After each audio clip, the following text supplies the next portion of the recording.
Hey, what's up? It's Bon. Let's talk about Mass Effect 1 or just the Mass Effect lore in general. This is a video I wanted to do ever since I did my last playthrough as FemShep, where I took some extra time during that playthrough to at least touch every planet on the entire galaxy map and kind of peek at their descriptions and things like that. I've seen over the years there's videos of like, oh, the top 10 biggest secrets in Mass Effect, or people will just post like a really cool description of a planet that they hadn't seen before. And so during that playthrough, I screenshotted all of the interesting planets I thought were there, and I figured I would do a kind of quick video. It might be a little bit long. Reading each description I thought was interesting. I think there's around 12 or 13, and talking about why it's interesting, and even some of them that may impact the franchise going forward. So let's get into it. Okay, so I'm gonna butcher these pronunciations, but just deal with it. Far Krothu. So this one is a standard gas hydrogen helium gas giant. Far Krothu is only distinguished by its moons. Several dozen of them have been sculpted into the likenesses of arthropodal alien race not yet known to the Council race. Radiometric dating suggests the moons were worked on over 500,000 years ago. So something to consider is, the whole backdrop to the whole trilogy is that the Reapers have been every 50,000 years or so wiping out all of the higher level life in the galaxy to let the lower level life come up, and so that AI doesn't take over, blah, blah, blah. So we have heard over through the trilogy and then some extended story and stuff like that about like ancient civilizations. And this one I don't think has any big bearing on the story or anything, but the simple fact that there's this planet where the moons have been carved into people's faces or into individuals' faces from this extremely old civilization. This is definitely one of those ones where I wish that this game, and maybe in the next game they'll feature this or something, but how cool would it be to actually, like in Andromeda, where when you're at a planet you can go into the ship and look around and like see the planet. It would be so cool if they keep that in the next game, and if we're able to pull up to this planet and then go into the ship and look out the window and see like one of the moons with like a face on it. I think that would be really neat. This is just one of those interesting ones to me. The next one is Armeni. Armeni is a terrestrial world with an unusually thin atmosphere of krypton and xenon. Its surface is composed of silica, which deposits of carbonaceous materials. The initial flyby probe of Armeni detected multiple areas at the equator with oddly regular surface protrusions. Closer inspection revealed that these as millions of elaborate crypts a few meters below the surface left by a long extinct spacefaring species called the Zeoph. Many human universities wish to perform archaeological excavations. Council law holds grave sites as sacrosanct, however, and the matter has been tied up in court for a decade. Again, another just kind of interesting one. I really think that in the upcoming game and hopefully games after that, they really can like obviously push the story forward and do things like that, but then even revisiting stories and things like this one I think would be interesting. That maybe we get a chance as a side mission to go to this planet and excavate one of these graves and learn something about this culture. It's why I kind of hope the next game isn't this like super high stakes, like kind of like the trilogy was, especially 2 and 3, like non-stop action thriller, where it would be cool if the next game is a little more laid back, a little more about exploring the post Reaper War universe and seeing the destruction and the reconstruction, and maybe even having a chance to dive more into some of this old stuff and some of these little side stories that are really good decoration for the game and for the lore, but it would be kind of fun to make them more than that. Clindagon. Clindagon is an arid terrestrial, slightly larger than Earth, but with lower density that reflects its relative lack of heavier elements.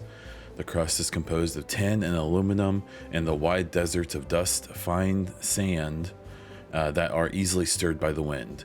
Clindagon's most striking feature, of course, is the Great Rift Valley that stretches across the southern hemisphere. What is most fascinating about the rift is that it does not appear to be natural. The geological record suggests that it is the result of a glancing blow by a mass accelerator round of unimaginable destructive power. This occurred some 37 million years ago. So again, getting back to the whole idea that the Reapers have been doing their cycle for millions of years. We find out later in the series, I believe it's Mass Effect 2, that this glancing blow was from a mass accelerator round on another planet or moon that an ancient race was using to try to kill the Reapers. And so if you don't know what a mass accelerator is, there's a few of them here on Earth. One of the most famous ones being the Large Hadron Collider. I believe it's in Switzerland. Correct me if I'm wrong in the comments down below. And essentially what they use it for is for scientific study, and it's a device where they're able to accelerate particles to like unimaginable speed and like collide them together to try to make new elements, to try to study existing elements, and things like that. So the implication here is that an ancient race, in their effort to try to fight the Reapers, built a Large Hadron Collider, in theory, like going around an entire planet to try to take down some Reapers. Now in Mass Effect 2, towards the end of the game, you have to collect an IFF device from a dead Reaper, and it's a Reaper that I believe was killed by this mass accelerator weapon, or at least I believe that's what the implication is. So again, some cool side stories. I don't really know if it will impact the future of the game, but I think this one is cool because it gets revisited, and you can see the scar on the planet when you land somewhere else, but also I believe in Mass Effect 2 you see it as well. Ploba. Ploba is the second and by far the larger of Anatius's two gas giants. Active scans by survey ships have returned tantalizing implications of massive solid structures deep within the atmosphere, too regular in pattern to be anything natural. Some believe Ploba is a Jupiter brain, a planet-sized supercomputer. Adherents to this theory have fruitlessly beamed signals down toward the sunken megastructures, hoping to get the machine's attention. Others believe that an ancient spacefaring race disposed of their weapons of war by dumping them into the planet, and the last attempt to reach and salvage Ploba's deep anomalies went tragically wrong and ended with a crew of 12 being trapped and crushed in the gas giant's lower atmosphere.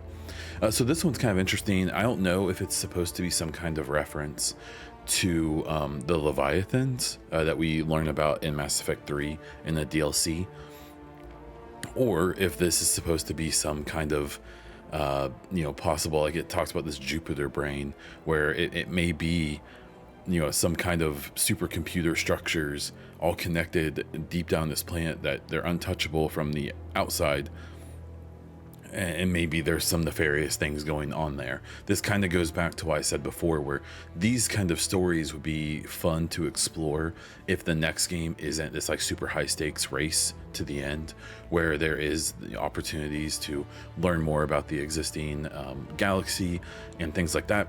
We'll have to wait and see, but I find this one pretty cool. Juntoma. Juntoma is a small broiling terrestrial world. Its thin atmosphere of carbon dioxide and ethane is being steadily blown off by the powerful solar wind from the star Farinata. The surface is scorching hot and mainly composed of sulfur with deposits of copper. Its density is low enough to leave the world tidally locked to Farinata. The Alliance Defense Data Network notes that several ships have been spotted cruising near Juntama with transponders turned off. While an Alliance patrol attempted pursuit of one, the unidentified vessel rabbited to FTL. Its trail was lost when it obscured its light trace in the confusion of signals along the Ananzi Ishtar shipping lane. So this one, I think it's implying that there's something along the lines of like Batarian slavers or something that are, just trying to like stay off the radar of the Alliance and the Citadel races. But there may be some implication here that maybe this is some species that just doesn't want to be interacted with. And when you think about this galaxy and this and the lore and the story and everything of this world, there would be species who don't want to mess with everyone. It's kind of known that there's a species called the Ralloi that at one point were on the Citadel, but when the Reaper threat increased, they decided to go back to their planet, destroy all of their high technology, and hope that the Reapers would leave them alone if they removed their own ability for spaceflight. I assume in the next game, that's one thing I bet we do find out more about, is what happened to the Ralloi. But yeah, this one, again, just another neat tidbit and something that I found really interesting when I found it. Jartar. Jartar is a terrestrial world with a trace atmosphere of krypton and xenon. The surface is hot and mainly composed of unremarkable silicates. Occasional deposits of aluminum, magnesium, and other light metals can be found. Jartar is noted for the discovery of the Leviathan of Dis, an apparent corpse of a genetically engineered living starship. The Leviathan was found in the bottom of a crater by a Batarian survey team and estimated to be nearly 1 billion years old. It disappeared after having a visit to by a Batarian dreadnought 20 years ago. Since then, the Batarians have steadfastly denied that the Leviathan existed at all, and that more vociferously, I don't know that word, when shown recordings of the corpse made by Solarian researchers. So what this is, this also, I can't remember if it's this Reaper or the Reaper that we actually visit in Mass Effect 2. One of them was supposedly taken down by that Hadron Collider, or the particle collider. What's confusing about this is I believe that this is the subject from Mass Effect 2 of Kasumi. She's a DLC character, where when you do her loyalty mission, and then in Mass Effect 3 you learn more about this, it's proof that the Batarians did find a dead Reaper and use this dreadnought to collect it and take it for study. But then in 3 you find out that the Batarian scientists became indoctrinated by the presence of the Reaper corpse, and then turned on the Batarians and caused a bunch of them to get massacred by the Reapers when they came through. The problem is they call it the Leviathan of Dis. And then in Mass Effect 3, there's a Leviathan DLC where it's the Leviathans look like Reapers, but they're actually organic creatures and not like AI mechanical creatures. And they're the ones who made the Reapers. And so like I think it's a little confusing, but it's still a really cool thing. And the fact that this this theme or this situation carries through all 3 games, it doesn't really impact anything that much, but it is still cool that this carries through all 3 of the games in the trilogy, and I'm glad that there were things like this. Logan. Logan is a standard hydrogen-helium gas giant. The survey team who charted the system 20 years ago reported many strange disturbances in Logan's cloud band, suggesting many remarkably large solid objects were present beneath the cloud tops. As the ship approached, however, they subsided one by one. These disturbances have not been reported again. So this is kind of like like that Hive, the Jupiter Brain planet, where there's thoughts that there's a bunch of that there could be either civilizations or like ancient, like giant creatures in some of these old gas giant planets. There's also a possibility that these are Leviathans, or maybe some creatures we don't know about, and that we could explore in another game. Again, just another cool tidbit and one of my favorite ones I found. Quana's frozen surface is rich with heavy metals, and the planet's higher than average density suggests further mineral richness in the depths. The atmosphere is composed of nitrogen and carbon monoxide. The remains of a well-developed Prothean mining infrastructure dot the planet. Abandoned mines are connected to dead cities by collapsed maglev lines. Unlike the crumbling skyscrapers of Pharos, Quana's ruins are reasonably intact. Unfortunately, this only made it easier for looters to strip the silent necropoli of anything valuable. So again, obviously, you know, the idea of who the Protheans were kind of changed, it seems like, through the series, culminating in 3, where we actually had a DLC companion who was a Prothean, so we got to see like exactly what they looked like and things like that.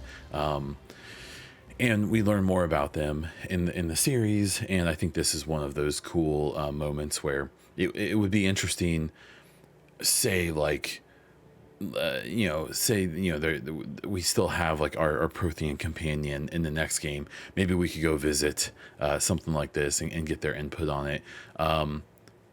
That's not likely, but I still think stuff like that is interesting. And the comparison to Pharos is cool, because Pharos is, you forget, unless you really think about it, that you're supposed to be moving around in Prothean ruins. And if this is a more intact version of that, that's really cool, even if it's been stripped down. So just another cool one. Clinkori. Clinkori is a rock and ice planet with an atmosphere composed of chlorine and argon. The frozen surface is mainly composed of potassium with deposits of iron. Clinkori is famously claimed by the eccentric Volus billionaire Kumun Shoal. He claims that a vision of a higher being told him to seek out Clinkori and the lost crypts of beings of light.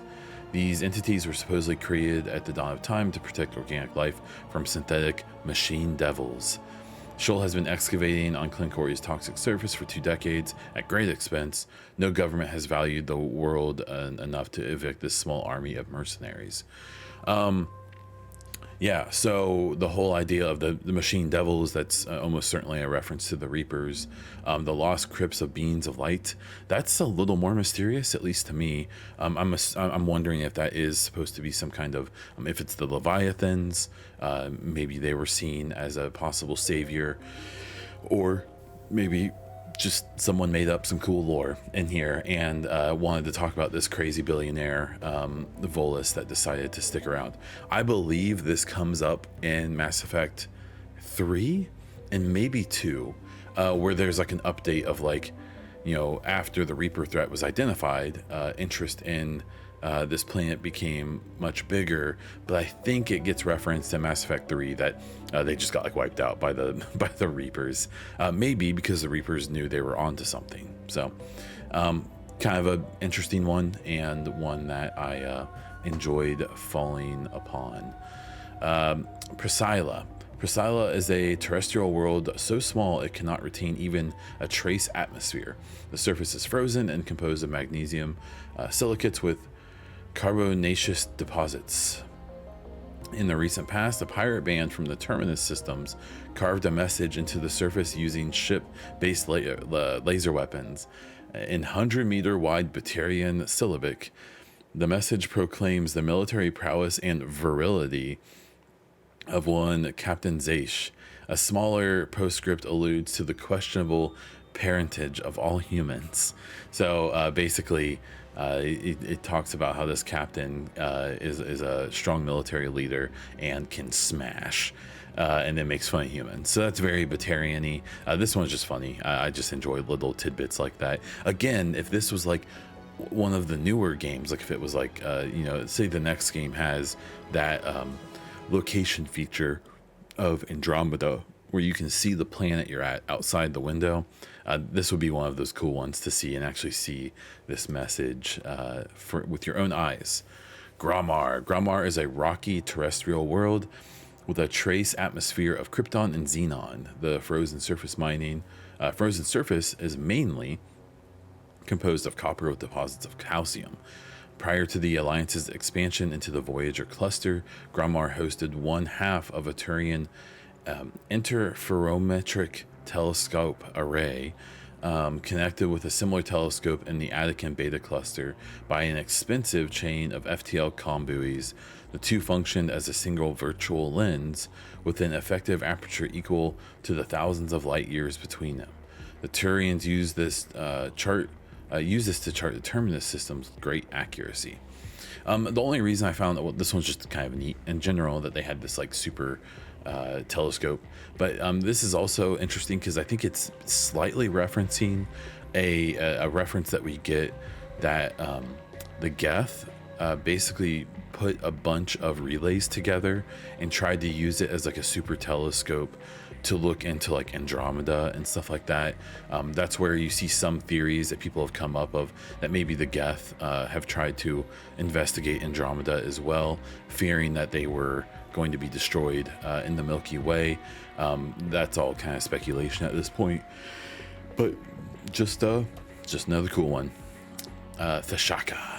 Thashaka is a standard hydrogen-helium gas giant. In the past, it was often used as a drive discharge point for pirates raiding human settlements from the Terminus systems. In 2178, the Alliance set up a network of covert sensing devices on Thashaka's moons. Recording of a pirate FTL exit vectors over the course of 6 months led to the Alliance Navy to 8 major pirate anchorages. Since the Thestica raids, no ships from the Terminus have been reported in the Hong system. So this is just kind of an interesting one, showing some creativity by the humans and by the Alliance to this is a repeated theme in the game about how the Batarians really hate humans for some reasonable reasons, some not, and the humans got the upper hand on this one, it seems. Prescia is a relatively small hydrogen-helium gas giant with large amounts of hydrocarbons in the middle layers of the atmosphere. When the Krogan rebellions ended 3 millennia ago, the Turian chief of naval operations, a distinguished soldier named Mer Curie, declared his immediate retirement. He disappeared into what was then uncharted territory. It was only 200 years later that his ship was found on the surface of Prescia's largest moon. It had landed gently and been deliberately shut down. Of Admiral Mercury, however, no trace was ever found. Okay, that's just a neat one. Some lore for us. Junthor.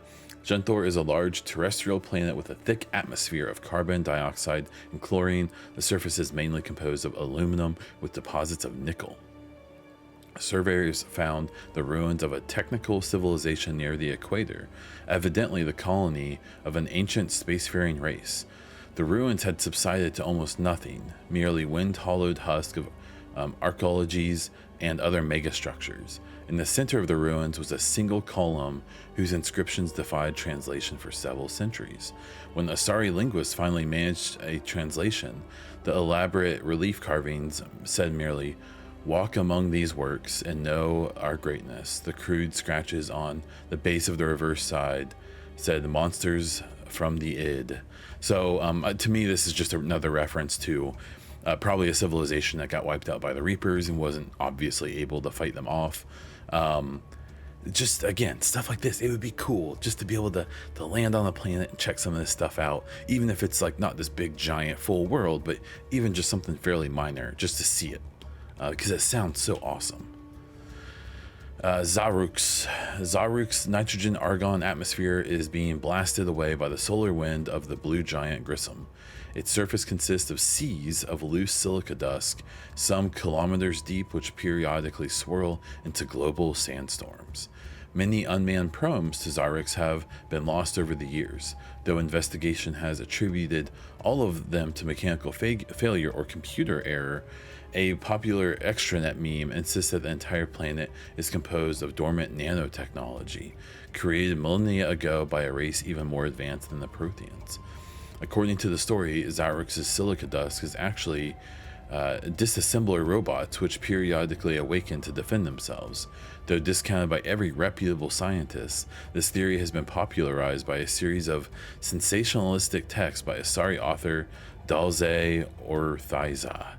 So I think this is kind of poking fun at like conspiracy theorists and stuff like that. Though the actual concept of this planet being like defended or inhabited by a bunch of like ancient micro machines is kind of neat. I think that they're going for a joking vibe there. So that's all of them for this video. This is obvious. I probably could have broken this into like 2 videos, but I'd rather just do it all at once. And if you want to listen, great. If not, it's all good. I want to do some more kind of lore related videos, but not go over the top with it. People have been doing lore videos for Mass Effect for the entirety of YouTube, basically. And so there's nothing I'm probably going to say that's new beyond my own opinions on stuff. And so we'll do more of this when the next game comes in like 5 years. So thank you for checking this out. If you'd please follow or subscribe to the channel, like this video, and comment down below with your favorite planet that I talked about, that'd be really cool. You can check me out on social media at Bondiesel on Twitter and as Bondiesel basically everywhere, including on Twitch where I do stream. And you can also check out my podcast. You can see the video VODs here on YouTube. It's called The EchoCast, or you can catch it on all podcast platforms, including Spotify and iTunes. And that's all I have for this one. So until next time.